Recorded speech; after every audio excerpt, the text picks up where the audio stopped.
Welcome sa Dries TV. Kung interesado ka sa ganitong news, huwag kalimutang isubscribe ang ating YouTube channel. Maraming salamat! So ayan, welcome back again sa ating YouTube channel mga kakimpaw, and sa update natin ito ang pag-uusapan natin ay tungkol sa mga importanteng kaganapan kina Kim and syempre kay Paula Avellino mula po dyan sa Vancouver, Canada.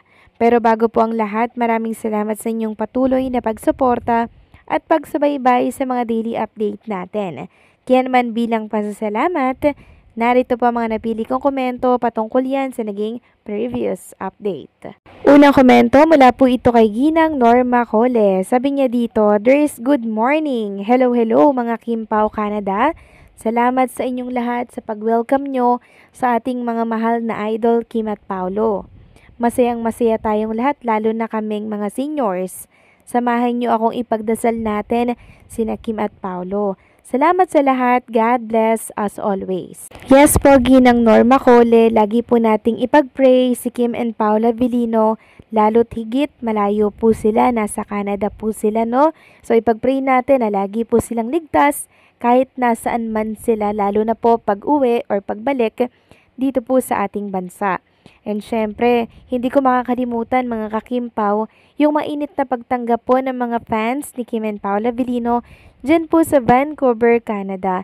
Sobrang init nun mga kakimpaw at talaga namang dinagsa po si Kim and Paula Avellino. Sobrang init talaga ng pagmamahal po ninyo to the point na talagang na-overwhelm na din po si Miss Carl Merced sa inyong pagmamahal kay Kim and Paula Avellino.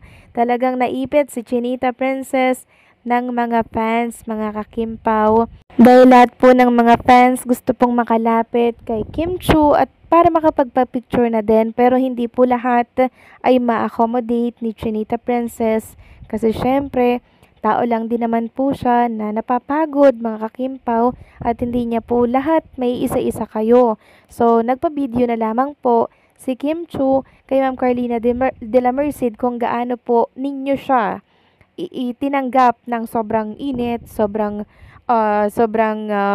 warm mga kakimpaw, 'di ba? Nakakatuwa po mga kakimpaw. Kaya si Kim, kahit na naiipit, sobrang saya pa rin niya. Nakangiti pa din po siya habang siya po ay inilalayo sa crowd ng mga security guard na puti. So, maraming salamat sa komento, Ginang Norma Cole. Ipagdasal natin ang seguridad ni Kim and Paolo Avellino.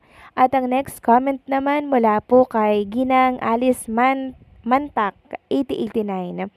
Sabi niya, "Alam mo ba, Ders, kaya mahal na mahal ang mga fans ng Kim Pao dahil bukod sa maganda ang love story nila, ay pareho pa silang mabait. Simple, mapagpakumbaba, matulungin at higit sa lahat, marunong silang magpahalaga sa mga fans na labis na nagmamahal sa kanila. Kaya naman malapit din ang blessing sa kanilang dalawa. God bless Kim Pao at sa'yo din, Dres." Nako, maraming salamat po, Ginang Alice Mantak, dahil naisama niyo pa po ako, no, sa pagmamahal niyo po kay Kim and Paula Avellino. Sa inyo din po, God bless, and syempre, mabuhay po kayo. Tama po kayo ng mga sinabi niyo po dito sa inyong komento.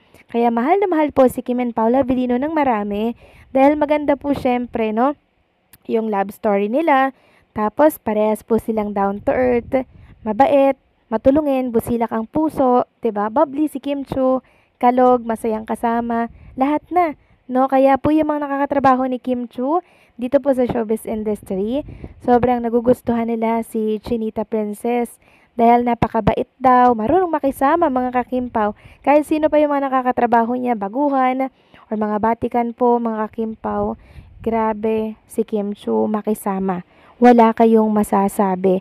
Sobrang bait. Kaya po, ngayon, kita nyo naman po yung blessings ni Kim and Paula Avellino. Talagang parang bumubukal po. Yan po ay dahil sa napakabuti ng kanilang puso. Kaya yung iba dyan, na bash lang ng bash kay Kim and Paula Avellino, sige lang, bash lang kayo ng bash. Kasi ang kapalit niya naman ay blessings for Kim and Pao. So maraming salamat po sa komento. Ginang Alice Mantak 8089, God bless po sa inyo and mag-iingat po kayo palagi. So, eto na nga, pag-usapan na natin mga kakimpaw ang mga topic po na nakalap natin sa gabing ito at tunahin na nga nating pag-usapan ang tungkol po dito sa kaganapan po dyan sa Vancouver, Canada at ihahatid ko po yan dito sa mga fans dito po sa ating bansa. So, nakipag-video call po si JP, no? Itong pilot po na brother ni Chinita Princess dito po kay Twinkle, mga kakimpaw. At kung inyong mapapansin dyan, kasama po ni JP ang kanyang girlfriend na si Gil Rose, mga kakimpaw. Andirito po sila sa Vancouver, Canada para po suportahan si Kim and Paolo Avellino para po yan sa ASAP Vancouver. Nakakatuwa, no? And kanina nga po mga kakimpaw, nagbahagi po si Kim Chu ng picture nila together nitong si JP. Ayan po mga kakimpaw yung picture nila together. Tapos may caption itong best part to end my day. Lil Bro reunited. Syempre mga kakimpaw, makakasama din po yan ni Paolo Avellino. Alam naman natin si Paolo Avellino, Gil Rose at itong pilot po na kapatid ni Chinita Princess ay may interaction na together. 'Di ba? Meron na po silang interaction, nag-uusap na yan sila bago pa man po sila magkita dito sa Vancouver. Pinakilala na po ni Chinita Princess si Paolo Avellino and 'di ba napalo na po ni Gil Rose si Paolo Avellino. So anong ibig sabihin nun? Nagkaroon na po sila ng pag-uusap together and meron silang picture together mga kakimpaw, kasama po si Paolo Avellino. Kuha po yun dito sa Pilipinas nung time na gagawa po yung My Love Will Make You Disappear. So, enjoy lang Kim and Paolo Avellino and syempre itong kapatid ni Chinita Princess na pilot po mga kakimpaw. Enjoy lang and quality time together kasi minsan lang to mangyari. Samantalang next topic naman tayo, pag-usapan natin mga kakimpaw. Ito pong pinost sa ex ni Riz Tops KP. Sabi niya, 2 water bottles. So, napansin ko nga po yung water bottle dito sa room ni Chinita Princess. So, siguro iniisip po nila yung isang bottle is for Paolo Avellino. So, parang iniisip nila na magkasama si Kim and Paolo Avellino sa isang room. Pero sa pagkakaalam ko po mga kakimpaw, 2 service water po talaga ang siniserve sa isang room ng hotel. Pero merong nagsasabi na dapat isa lang daw, pero sa pagkakaalam ko dapat 2 yun. Sabi ng isa dito, I noticed that normally only 1 water bottle is free when you check in if you're alone. 2 bottles if there are 2 person in 1 room. So, standard na yan mga kakimpaw na 2 bottle po sa isang room. Pero sige, magdilulo tayo mga kakimpaw na for Paolo Avellino yung isa. 'Di ba? Dilulo lang naman mga kakimpaw. And for sure, pumupunta naman dyan si Paolo Avellino sa room, 'di ba? To check Chinita Princess kasi parang ang hirap naman mag-isa sa isang room, 'di ba? Tapos nasa isang bansa po kayo. So syempre, sisilip-silipin niya ni Paolo Avellino, mga kakimpaw. Kayo ba mga kakimpaw, ano po ang take ninyo dito sa 2 bottle na to ng water? Please comment down below.